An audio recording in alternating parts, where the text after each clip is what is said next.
Kamusta kayong lahat? This is Nurse Sai. So sa video na to, tuturuan ko kayo paano gamitin ang iPay 88, no? Wala nang excuse. Nasa probinsya ka man, nasa ibang bansa ka man, kayang-kaya na natin magnegosyo ng First Vita Plus. So ang kailangan lang natin cellphone, good internet connection, at syempre yung mode of payment natin ay papakita natin later, at ang pinakamahalaga sa negosyo na ito, ikaw. Ayan, so let's start. Buksan natin yung ating Google or yung ating Chrome.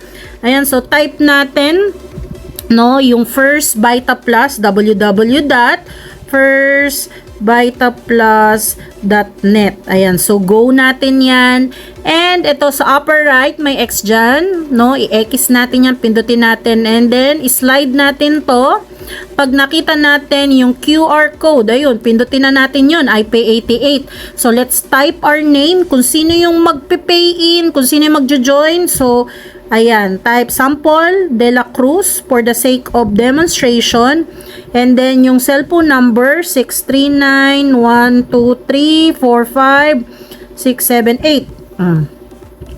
Ayan. So, and then, anong gagawin natin? And then yung sample email, delacruz@yahoo.com, and yung amount ng power pack. So marami tayong power pack sa First Vita Plus. So depende sa close deal na mapag-uusapan nyo. Kung ilang power pack yan, pwedeng 3 dito, 4. Ayan, so sample 1 power pack ng Guyabano Gold. So 10,150. So lagay natin dyan Guya Gold, and slash natin sample.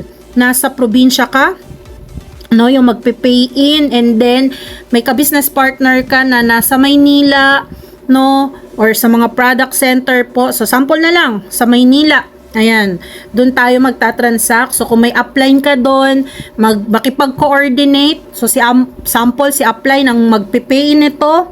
Ayan, ilagay nyo po slash yung name nung apply na mag-coordinate or magpe-pay in. And then, proceed to payment. So, nandito yung mga iba-ibang ways, no? Ayan, tignan na lang po natin. And then, sa demo na to, gagamitin natin, of course, yung ating credit card. So, dapat Mastercard and Visa. So, we have 15 minutes para matransact to. So, for demo, sample, lagay natin yung card number. So, 4123, 4123, 4123, 4123, 4, ayun. And then, 1 de la Cruz. So, yan sample, yung credit card number, yung card holder number, and then yung expiring date is 12/28, 123, and then pagka-click nyan, pipindutin po natin yung pay. So, ganito, may nangyayari po na cases na yung credit card nagsesend ng PIN, 6-digit PIN doon sa mismong card holder, or kaya may mga cases din na automatic. So, check na lang natin kung ano yung mag-o-okay. Basta Visa, Mastercard.